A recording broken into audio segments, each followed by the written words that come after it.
this won't. So we are live now. Okay. Okay, cool. Okay.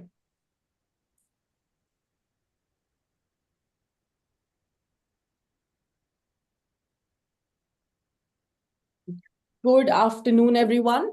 My name is Aayushi from Aussizz Group. Welcome to the live session that we have with Aussizz Group as well as Melbourne Institute of Technology. I welcome you all in today's session on the very exciting opportunities that MIT has offers, which is Masters of Research programs. So basically, we'll be taking you in today's discussion where we'll be dive deep into the unique advantages of the Masters by ICT Research as well as Masters by Business Research programs that are offered by Melbourne Institute of Technology. We are joined by an incredible panel of MIT staff members. We have Sushma with us. Hi, Sushma. How are you? Hi, Aayushi. Sushma has been for more than a decade with MIT, I believe, and she's the director of marketing and admissions. More than a decade, or probably even more than that, with MIT. And we also have Professor Savitri Bevinakoppa, who is again one of the faculty members teaching this course. So this is a great opportunity for you all because you'll be able to get more insights and experiences about this course. Now, research, as we know, is basically the driving force behind technological innovations and business advancements. And today we'll be exploring more on how these programs can help you shape your future. Now, obviously, nowadays, research has been a lot in demand and a very popular course. So I'll just brief you on a bit of the benefits of doing and studying Masters by Research course with MIT. So first thing, what is the reason for studying Masters by Research course? Of course, they have great benefits in terms of your future. Obviously, with MIT, specialized research degrees in ICT and business programs where students are allowed to focus on high demand areas such as AI, cybersecurity, machine learning, etc. Now, obviously, those who are looking forward to have a permanent residency benefits out of this is so ICT research, especially Masters of Research in ICT component, is again a specialist STEM stream, which is offering 10 points towards your point test. And those taking advantages of studying these courses, they can definitely get 5 years of TR. So you are able to secure 5 years of temporary residency visa, where 3 years of temporary residency visa because your qualification is under STEM, and 2 years extra because this is a research course. Now, in terms of working hours, all the student visa holders can work full time. Yes, that is correct. Full time when you are studying this course along with your partners as well. So you get full working rights. You don't have any limits on your work rights when you are studying Masters by Research course. For those students who are willing to study this course and they are probably turning 35 or about to turn 35, this is a very good opportunity for you all to study because this course can help you apply for even post-study work rights. So they have a flexibility in applying these courses as well. So this is one of the very good options for you all. Apart from this, there are flexible admission requirements, which I'll get Sushma to speak on. So obviously we'll go into that and along with the course structure, course fees, what are the options available. Again, to the viewers, feel free to post all your questions if you may have. We are live here. And even if your questions are not answered, we will definitely get back to you at the end of the day or probably as soon as possible. So you feel free to ask any questions that you may have in terms of your research programs that we have. And while we have Professor Savitri as well as Sushma from MIT with us, I will be asking Sushma some questions from students' end. So probably if we can just go through question answer format and then you can let me know. I'm just going to go all the questions that we get from students, which I'll be asking you, right? Okay, so what research programs are offered at MIT? I think I just covered that, but if you want to shed some light on that. Yeah, okay, thanks, Aayushi. So what we offer at MIT, we offer Master of Business Research and Master of ICT Research. Professor Savitri would be able to speak to you more in detail about ICT research, and you've also briefly covered on what the ICT research includes. Also, the business research is also great for business students. You know, if you have completed accounting, business degree, any business related field, or you might be from not from business field, but you have work experience related to business field, you can apply for the course. So it's a great course, as you mentioned before, because with the research degree, you'll get 3 years of post-study work visa, and also there is no limitation on work, right? So while you're studying the course, you can work full time. Yeah. But the important thing to remember is also it can be quite intensive in the second year when students are doing thesis on their own. So both research programs have like thesis 1 and 2, and students need to write 3,000 words, thesis. Isn't it, Savitri? Yeah. Yeah. 30,000 words for thesis 1 and 2. Yeah, 30,000. Yeah, 30,000 words. Sorry, thank you for the correction. Yeah. So it's a 2-year course. First year is mainly, Professor Savitri can talk about the first year and second year, how it works. I'll pass it over to you, Savitri. Okay, So thank is you, that the Sushma. admissions requirement we are discussing? Just to be clear for the viewers as well. So entry requirements. Entry requirements. Yeah, so for sorry, ICT research, ICT research students need to have ICT background, but we also accept students if they have background undergraduate or master degree in ICT, electronics and communication engineering, telecommunication engineering. So ICT is very specific. So it's either ICT field, any IT degree, bachelor or master. Yeah. And then telecommunication engineering, or electronics and communications engineering, bachelor or master, that will do. So, in some cases, you might have students, they have done something else in their undergraduate, but if they have done postgraduate degree in IT, they can also apply for this course as well. And for business research, which I've already covered, they need to have either business undergraduate degree or postgraduate degree in business. So it can be accounting, management, any business field, could be hospitality as well. In terms of English requirements, students need to have IELTS 6.5 with no band less than 6 or equivalent. But if you have studied in Australia, it will be, depending on when you completed the course, you may be eligible for English language waiver because of Australian study as well. So that's pretty much about the entry requirements. Yeah. Sure. Professor Savitri was talking about the first and the second year. So if you can give some insights on that. Sure. So in both degrees, there's a Masters by Business Research and Masters by ICT Research. So the first year is like first trimester, they go through the core units, which are related to networking or telecommunication or data analytics in ICT and in business accounting and management. So the second trimester or second semester is more of the research skills, literature review, and quantitative and qualitative analysis. And after that, the whole second year, we have thesis 1 and thesis 2.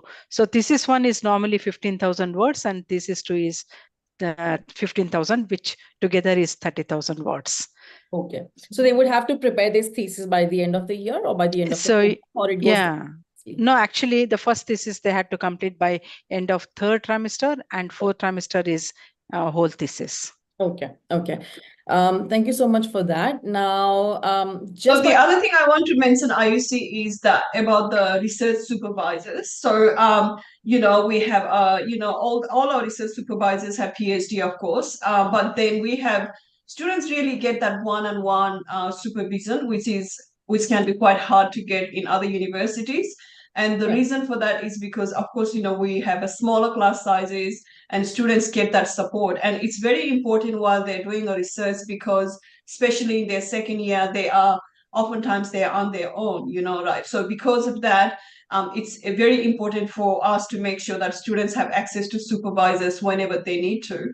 And we have experts like Professor Savitri, who has been in industry, who has both industry experience as well as academic experience. So they really get that, the knowledge and skills as well as their experience while they're doing their research. And they really guide students while they, from day one, students get information about what is expected from the course and what is the study load and, all the guidance that they get from day one. So because of these reasons, it's, a lot more supportive environment at MIT. Yeah, thanks. Yeah. No, that's great to hear. And even having Professor with us doing this live session itself is actually a huge success for us as well. And thank you so much for MIT as well for having this session with us while giving all the insights on the research programs. So just getting a bit deep there. Now, Sushma, if we can just talk about Melbourne Institute of Technology as an education provider. Okay, all right. So at MIT, we do more than just teaching. Here, you're not just a student. So as I said before, our small class sizes make it easier for you to access your teachers and receive personalized guidance, whether it's for your study, career, or personal issues. So we have all the support services to help you,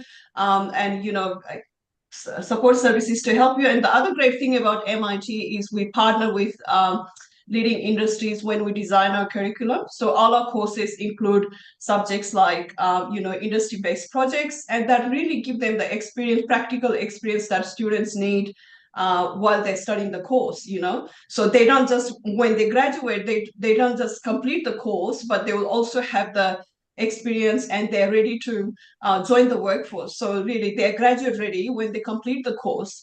And our students have done various projects while they're studying the course, and some of them include things like, can I just share my slide here? Sure, you can.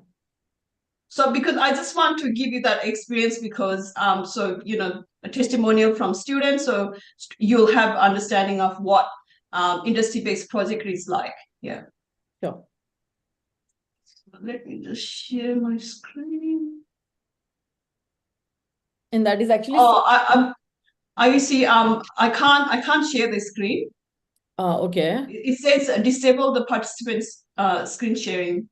Sharing is not turned on. Probably might be a technical glitch or something. Zarna, can you please look into this and see if we can share the screen? Yeah, sure. Along with the Sushma statement, and actually the research students, because they will be working on the research and the outcome, so they can publish papers as well in conferences and journals. And recently, because we had the first the graduates, like nearly graduating, and they have published papers. So I am supervising 3 research students, and all 3 students have published the papers. So that's a great opportunity. If they want to pursue that into their PhD research, then they can continue with the PhD or they can work in industry. That is actually such a great opportunity for anyone to study this course, because obviously if you have that leverage of publishing the papers, publishing the articles while you have someone supervising you is actually one of the very beneficial points of this program. Sushma, are you able to share your screen now? Hang on a second. I don't know. I'm getting number 1. Does it mean I've got 2 screens at the moment? Let me just disable one screen. Sure.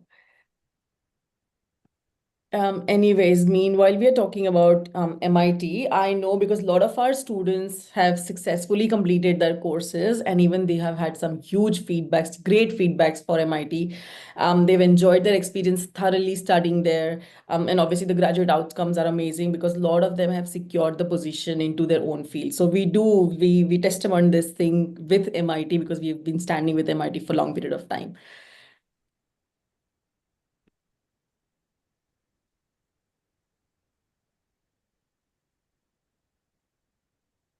Yeah, meanwhile, I can talk about ICT.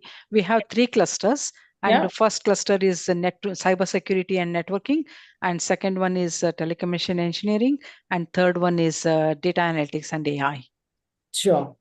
So I'm just trying to play this. I don't know whether you can. We can see. We can see this. Can you see my screen? Yes, we can. I don't know whether you'll be able to hear it. I just need to Savitri, how do I play the video? I mean, I can play. Just play the video. I don't know whether you'll be able to hear it. Can you hear it? No. We can't. You can share audio where it says that above view option. More, yes. And share video audio. Share sound? Yes. What about now? Yes.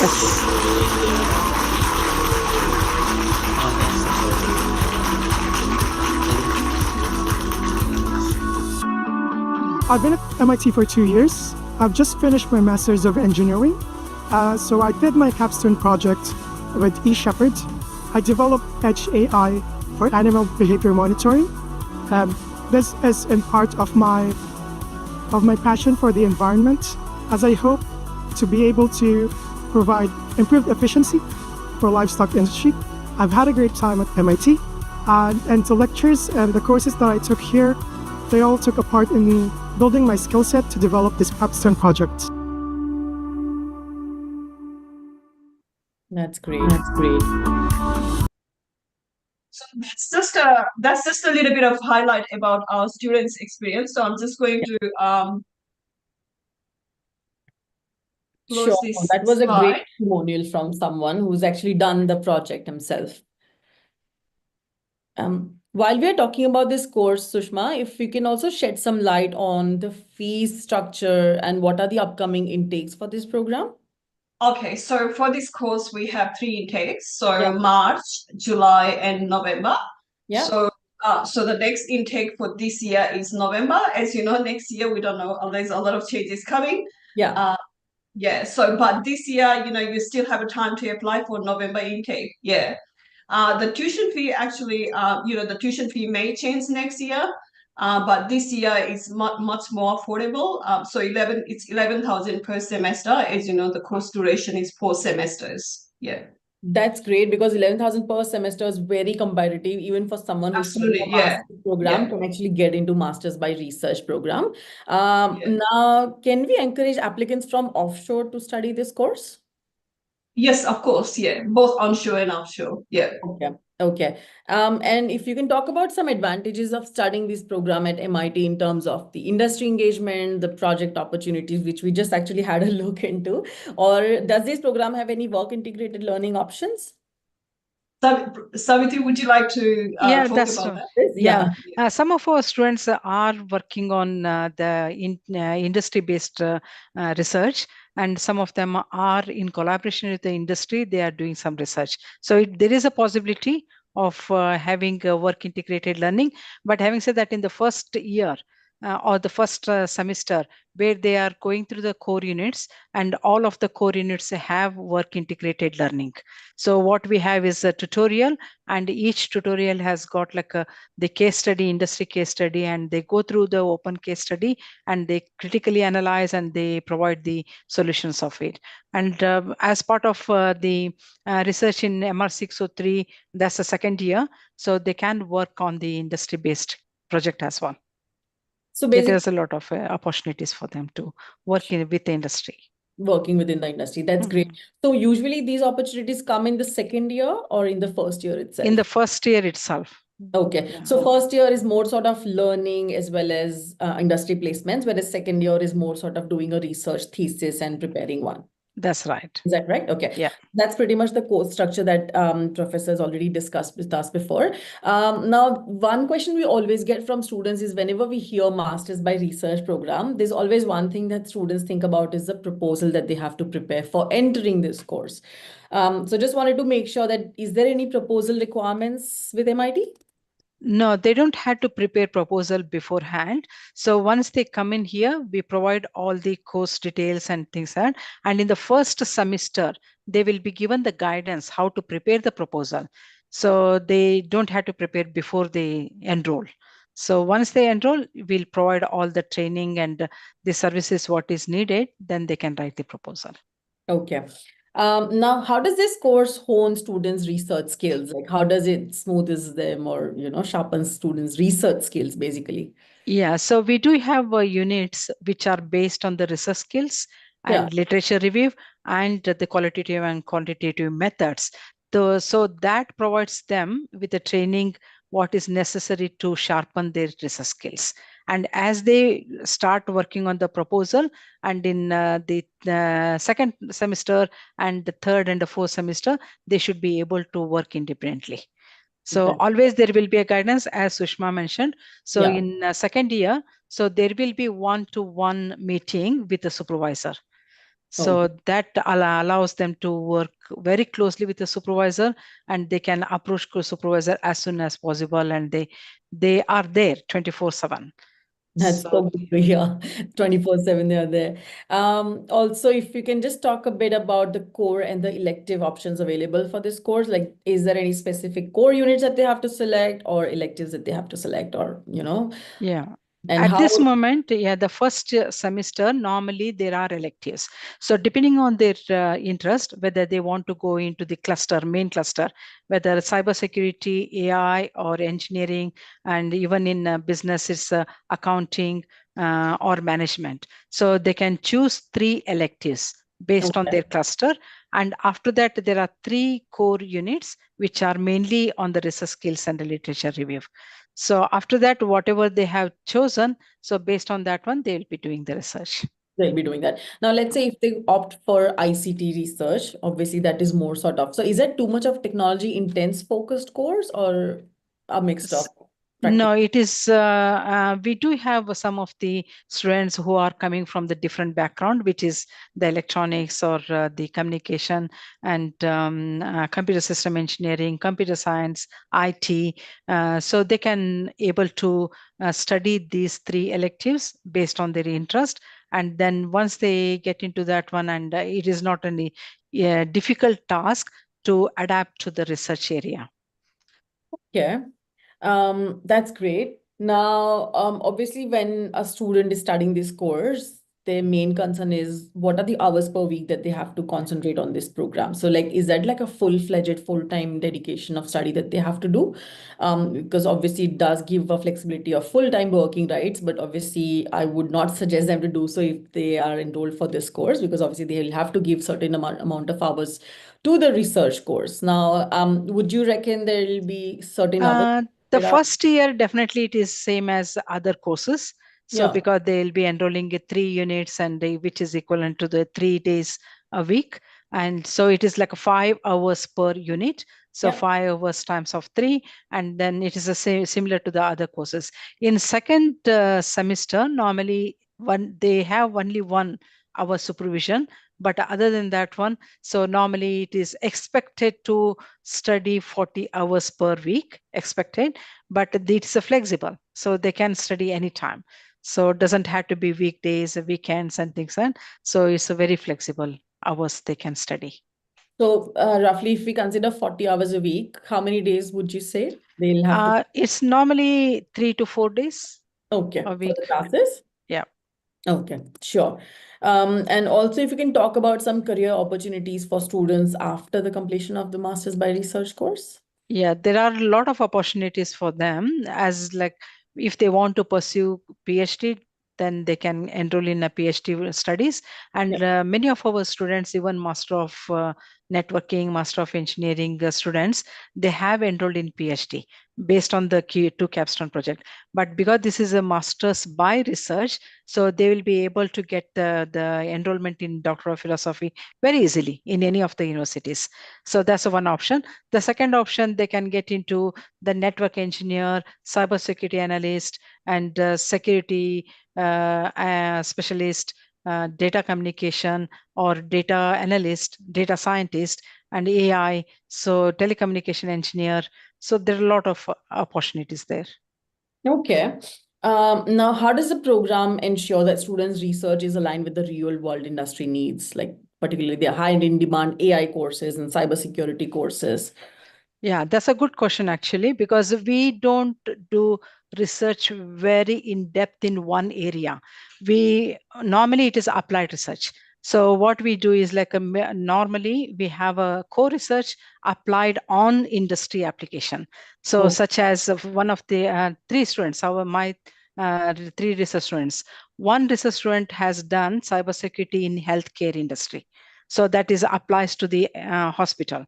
And the other one, he has done the IoT, which is the Internet of Things, applied to the agriculture field. yeah. So that is the other one. And the third one is mainly on smart home system. So how they can get into the smart home system. So the core research is there, and how they can apply to the applications.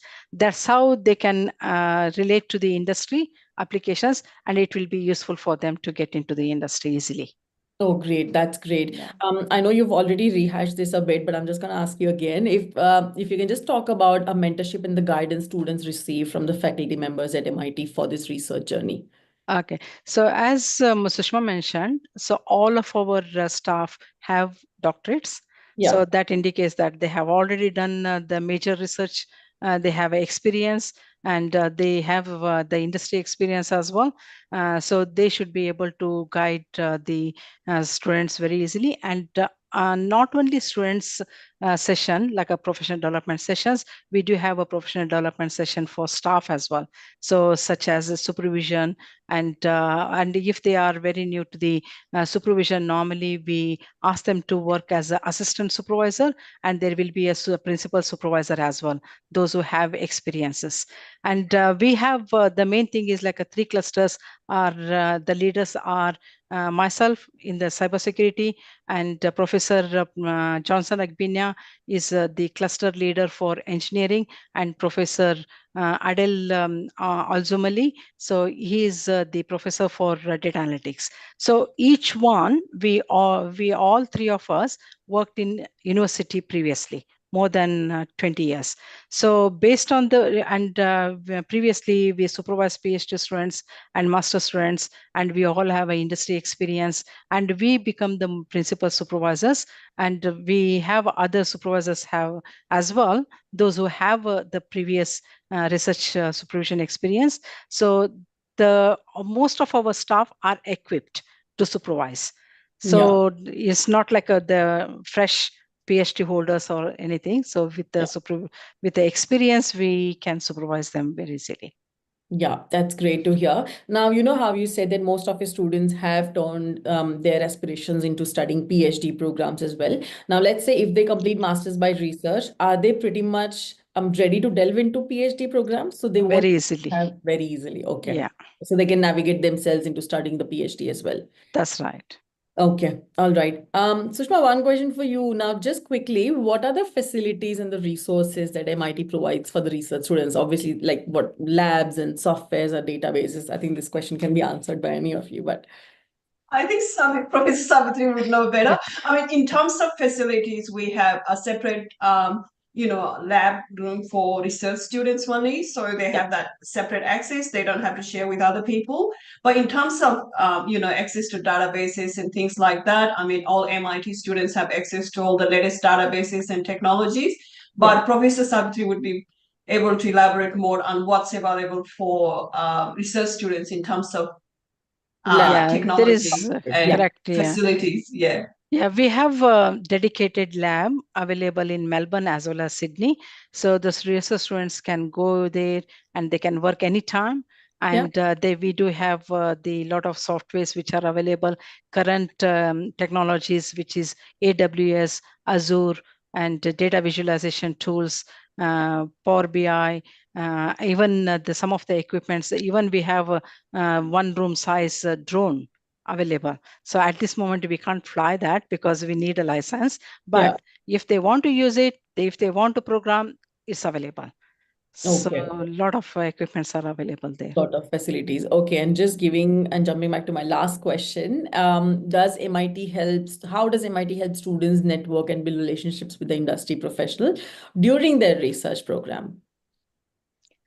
We do have a dedicated industry liaison officer who is Gerard Nathaniel, and most of the students take advantage of seeing him, and he has got really good industry network. So, and also not only in a research program, in the coursework also, we have 2 capstone projects, which are industry-based capstone projects.